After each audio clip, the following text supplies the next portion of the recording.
How y'all doing out there, Facebook? Let me make sure my Bluetooth. Alright. Anyway, how y'all doing, Facebook? I just got back off vacation and looking a little rough. But anyway, came on here because after a few exchanges with the person that I won't name, I just had to come on here because I mean, I don't know if he is the majority or the minority, but I just wanted to talk to you, to the men out here for a second. Now, I'm going to tell you this. I didn't come on here if this is finna be biblical. So, if you don't believe in God and this, that, and the other, I'm not one to debate God's existence. I don't debate it, not because of a book, not because of what people said, not because of preachers, teachers, religion. I don't debate God's existence because I know He's real because of my personal experiences with Him. So, that's not what we're going to do here. But today I wanted to talk to all of you men today from a biblical standpoint, because it seems to be lack of accountability when it comes to men and being accountable and responsible and taking the responsibilities for our roles as men. So I'm going to come to you from a scripture, and it's in Genesis 3 verse 9, and it's as simple as when God descended upon the Garden of Eden, and God simply asked the question. He said, "Adam, where art thou?" So God asked this question to Adam, and you know, everybody went to Bible study, to Sunday school growing up. If you from Greenwood, you went to Sunday school, because if you didn't go to church for full service, you went to Sunday school. But anyway, so everybody know the story of Adam and Eve and the apple. Well, actually, correction, it's not an apple. That's just something that people have started saying. They never mentioned the apple in the Bible. It says the forbidden fruit from the tree of life.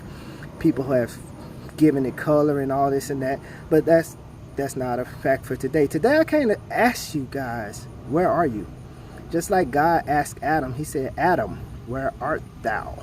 So a lot of times I see in this one guy in particular, he loves to put accountability on women. He loves to say women, women, women, women, women, women, women. But if you look at the Bible, when the Bible, when God descended upon the Garden of Eden, after Eve, who had committed the sin, yes, she did. She committed the sin of eating from the forbidden fruit after being deceived by the serpent. Again.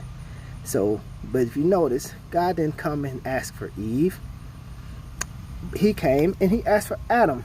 And just like a lot of men nowadays try to pass the buck and say that it's the woman's fault, Adam tried to do the same thing. So this ain't nothing new when men trying to pass off accountability to the woman instead of just taking a stand and saying, "I messed up." Adam said, "God, I didn't eat the apple. I didn't eat the fruit." See, it's so conditioned to say apple, but it's a fruit. But Adam said, "I didn't eat the fruit, God. Eve did it." But if you remember the Bible, God created Adam. And He said He created Adam to have dominion over everything. That means that Adam was created to be the head. We are created to be the head. We as men have lost that desire to be the head, the true head of a family, but be a false representation of what we think is a head, of what society has told us is a head, which is mean you can provide financially, blah, blah, blah. You can live a good life, get by me, buy diamonds. No, we're not being the head, as we're not leading. We're not leading our women. We're not leading our children. We're not teaching them. We're not doing the things that we're called to do as men. But instead of taking responsibility and accountability for our failures, we just try to push the blame to the women. You know, it's like a seed in the ground and a farmer. If a farmer plants a seed and he never nurtures that seed, and he never goes out and he doesn't water that seed, and he doesn't do what it takes so that that seed can bring forth the fruit, and then that fruit can grow until it's ripened, and while that fruit is ripening, he still has to go out on that fruit, He has to spray pesticides or organic, whatever you need to do to make sure that that fruit grows until it's ripe. That's that farmer's responsibility, right? So if that farmer doesn't do that, and then insects eat the fruit, or the fruit doesn't grow, the seed doesn't grow because he doesn't water it, so it dies, guess what? That farmer can't blame anybody but himself. As men, too often we have children. We let these women, we going out spreading our seeds, and we're leaving it. We're not nurturing that woman. We're not making sure that the woman is being taken care of so that that seed can come forth. And then when the seed comes forth, we're not doing anything after that. Just like that farmer, once that first sprout hits, that's not the end. He still has to nurture that fruit, plant, whatever it is, until it's ripened. We have to do the same thing with our kids. We can't just leave it out there because now it's sprouted out. Oh, I did my part. I shot the seed. It came out the ground. But that's where a lot of men are doing. We're leaving the ground to be responsible for our seed that we planted. The ground didn't put the seed in itself. The ground gets the nutrients after you put the nutrients in there.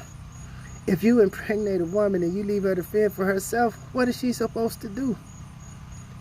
But too many men are not willing to stand up and take accountability. But just like I said, it started in the Bible. When God said, Adam, where art thou? Why did you eat? He said, it wasn't me, God. It was the woman that you gave me. So instead of him saying, you know what, God, I failed as the leader in making sure that my woman wasn't anywhere that she shouldn't be, to be deceived, blah, blah, blah. He said instantly, I didn't do it. That ain't my fault. And so that's what I see with a lot of these men, a lot of men nowadays. We have these children, and when things happen, we say, well, he was with his mama. She was with his mama. She didn't do what she needed to do. That ain't my fault. When the last time you checked on it? Man, listen. Y'all, a lot of y'all think y'all know my story. But anyways, 2017, I made the hardest decision I had to make in my life. And that was walking away from my first marriage. Which means walking away from my children. Every day, that ate me up inside. Not being able to wake up and go to sleep and see my kids. I don't see how you guys do it. My first child, Brianna, I had no choice in the matter. I was in the Marines. There were a lot of things going on. But that ate me up inside, knowing that I couldn't see that little girl every day and be more active in her life. And so when I separated from my ex-wife, I had to relive that same thing again. But this time it was 3 more kids involved. A 2-year-old. That is not an easy decision. So I don't understand how you guys can just walk away from your seeds and like they're not nothing to you. You know, I didn't see my kids for more than a day for almost 2 years. It was the hardest thing in my life, seeing them for a day and a half here and there. From 2017 until 2019, and when our divorce was final. I didn't get my kids until 2019, the summer. 2 years almost, with only seeing your kids for a day or two. I don't see how y'all can do it, man. But I didn't blame her for that. I walked away from that relationship because at that point I feel like, you know, it is what it is. But trust me, it wasn't easy. But my point is, even in that time, anytime I had a chance to talk to them, I tried to impart wisdom, knowledge, and whatever I could on them. I didn't say, well, since I'm not there, it's on her to make sure that they're raised correctly, because those are still my kids. But it's too many men out here that's willing to pass the buck and pass the responsibility instead of sitting your asses down, forgive my language, and saying, I'm the man. And saying you the man because you selling dope or you doing this or you got money, blah, blah, blah. Man, that don't mean nothing. Here today, gone tomorrow. Trust me, I know it. I was sitting on top of the world, if you want to say it like that. And the next thing I knew, it was all gone. So I had it all and lost it all. Money and material things come and go, man. Y'all think that makes you a man? That does not make you a man, bro. taking care of your responsibilities.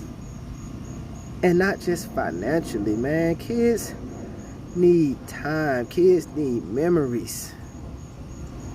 Kids remember things, time spent.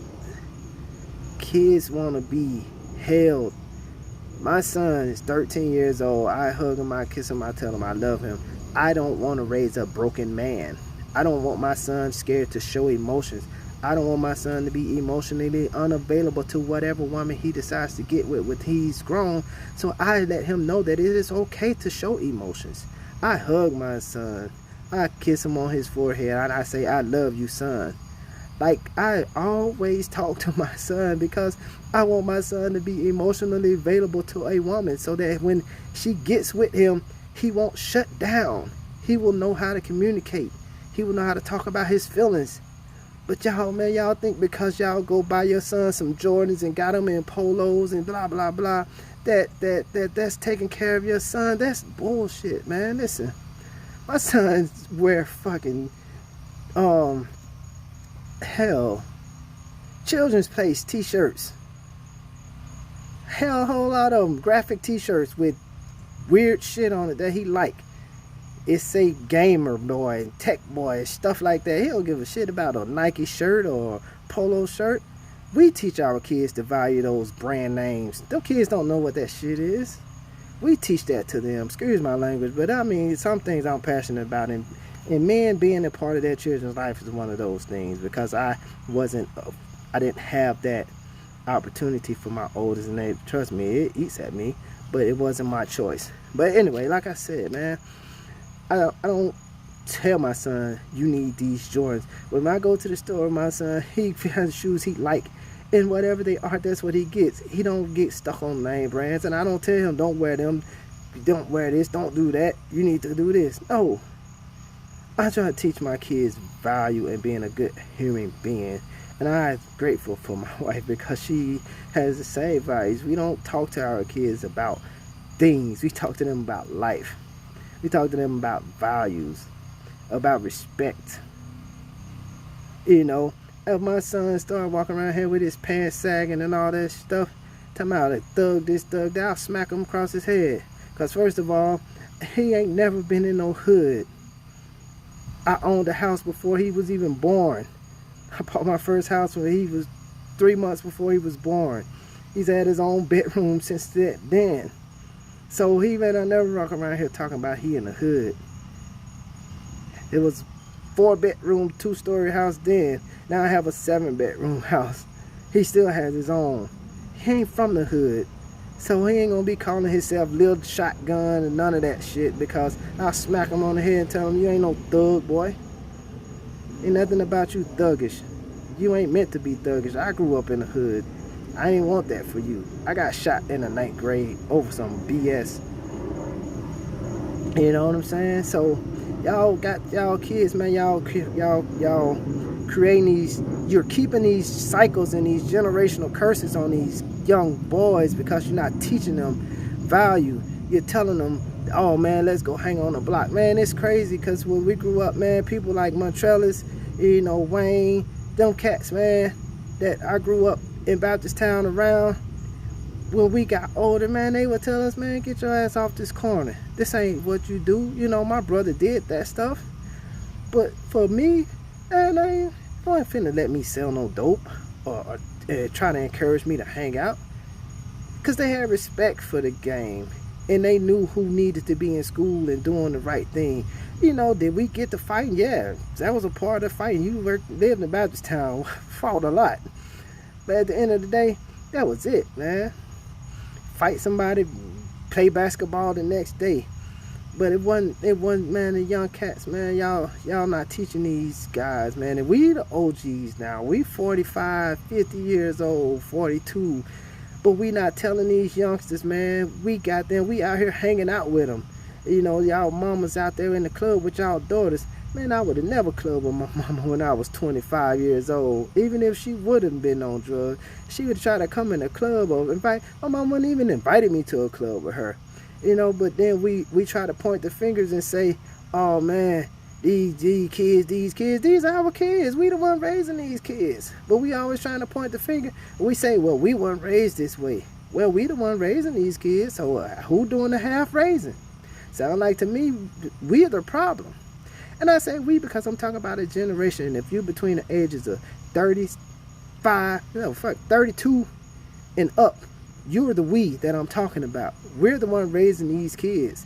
But always saying that I wasn't raised that way. My mama didn't take that. My mama didn't do this. My mama woulda. My mama woulda. But you ain't doing the same thing with your kids. So why is that?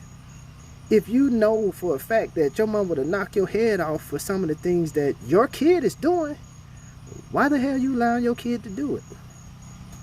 I'm just saying, don't shoot the messenger.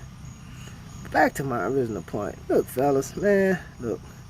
We're called to be the head. We're called to be the family. We're called to be the hunters. Just like I tried to tell this man who said that women are the women that choose. Women don't choose. Women don't choose. And I'm trying to say this. As a matter of fact, I'm going to say it the way I said it to him. Men are hunters. Women are prey. Men give a representation when they meet a woman of who they think she wants to be with. And when that woman feels like she's safe, just like an animal, when a hunter lays a trap for certain animals, that animal sees that whatever, and they go up and they approach that trap, and pow, they get snapped. We set up a trap. When those women fall for that trap, bam, we hunt them. Then they get comfortable, we shoot a seed, and we leave, and they left to be a single parent. That ain't their fault. I don't know a woman in this world who said, let me go have a baby by this dude because I know he gonna leave me as soon as I have this baby. Matter of fact, he gonna leave me before I even have the baby. When I tell him I'm pregnant, he gonna leave me. But you know what? I'm still gonna have a baby because just maybe he won't do that. I don't know a woman that out there that said that. I don't know a woman who went and said, I'm going to go and choose a no good dude and have a baby by him. Now, a dude, if you're not ready to be a daddy, why are you going in a woman route? It ain't her responsibility. Birth control is 99% effective, so even if she is on the pill, use a condom. You know you ain't ready to be a daddy. Why you putting it on a woman? All I'm saying is, fellas, we got to step up. We got to take responsibility. We got to be accountable for our part in this society. We got to be accountable for making these children and not being a father to them, making them think like going to jail and earning stripes is a respectable thing. Man, I spent one night in jail, not even a whole night, when I got to fight with that dude back in high school. I hated that shit. So at that point, I knew prison wasn't for me. They picked me up at like 2 in the morning, man. I was about to go crazy by the next morning. I had to call my cousin, tell her to get that cash bail out my pocket, because I can't do jail. But y'all got these young cats thinking that it's a stripe, it's an honor to go to prison, man. What's wrong with y'all, man? Ain't no honoring going to prison. Ain't no honoring that stuff, man. I did 8 hours in Greenwood City Jail. That shit was the worst time of my life. I love my freedom. I don't need nobody. I went to Marine Corps boot camp for 12 weeks, 13 weeks total. That was the closest I'm ever going to prison, having somebody tell me when I got to wake up, when I got to go to sleep, when I got to eat, when I got to shit. Having somebody count you down while you taking a shower. Boot camp was enough for me. Prison ain't my thing, bruh. But y'all got these young cats thinking it's cool to say, nigga, I did my time. I did my time 10 toes down, blah, blah, blah, blah. Ain't nothing honorable about that, man. Stop teaching these cats that. Let's change the narrative, fellas. Let's become accountable. Let's become the men that God calls us to be. Let's become Adams. Let's become the original Adams. The Adam that God said have dominion and rule over this world and protect our seeds. Because right now we doing a horrible job. And to the fellas that are doing their thing, our hats are off to you, man. My cousins, I love y'all, man. My cousin been holding his kids down. You know, God bless him. He had full custody of his kids for years. And I commend him, man. And my other cousin just got his daughter, man. And I will even shout my ex-wife out because I have my kids with me now, you know. And that's a beautiful feeling, man, to be able to wake up and see my children every day and not know that I'm gonna have to take them home in a week or two. Like, y'all just don't know how good that feels, man, to watch my daughters bond the same way I wanted my oldest two to bond. Like, to watch them miss each other, to watch them hug each other, you know, to watch Malik embrace Tolan and try to be a big brother to him, you know, when Trinity's here, when she's not in school, when I get Brianna here, just to have my children in one roof, man, that is the greatest feeling in the world. So I don't understand how you dudes don't really want that, man. I don't get it. Y'all different from me, I guess, but I know my family ain't. I could say that about my family. These guys with the last name Howard, we do anything for our children, man. And I can say that with all assurity because I've seen it from my brothers to my cousins. We do our thing, man. And I know that my grandmother and my grandfather are proud of what they have instilled in us. And I gotta give my dad a shout out because if I didn't, I would feel wrong. Because one thing about Charles Boyd Sr., even though he had his issues, that man never left my presence as a kid without saying, "I love you, son," and kissing me on my forehead. So that was one thing that even though he had his issue, even though he was doing his thing, he never failed to show love from a man to teach me that it's okay to express your feelings. So I can't not deny that. I can't take that away from him. Even to this day, if I go see my dad at 42 years old, he will say, "There go my baby." And so I can't take that away from that man. We got to do better, man. Let's stop being dope boys. Let's stop being hood niggas. Let's stop being real niggas. And let's start being real men. Man, I get it, man. We all grew up in a struggle. Greenwood, Mississippi was a struggle. Grew up in Baptist Town. Bounced around from my grandmama house to shotgun house to grandmama house. Left the city back to Baptist Town. Back out the city to Arkansas. Back to Greenwood. You know what I'm saying? Like, it's a lot, man. I've been through the stuff, y'all. Same thing y'all been through, man. And I mean, some of you new dudes, man, ain't been through nothing, and I know that for a fact because I watched you kids growing up, you know what I'm saying? And I've always been quiet, but I've always been observing. So some of y'all be playing hard and gangster and all this stuff, man. And what they say, you ain't gonna bust a grape. But let's become men. Let's become the men that we are destined, designed, and purposed to be. And that's men of honor, men of value, men of standards. Let's teach our kids. And remember, you're not raising kids, you're raising adults. Because that one day they're going to be an adult. The Marine Corps says that their motto, their purpose is to put good citizens back into society, even if you leave the Marine Corps after your 4 years. That should be your purpose with your kids, to produce citizens that will further society, not hinder it. Alright, y'all, man. I'm done. I'm off my soapbox. Y'all have a good day. This ain't something I do on the often, and it's getting dark, so I gotta get in this house. Y'all be good, be easy, be blessed.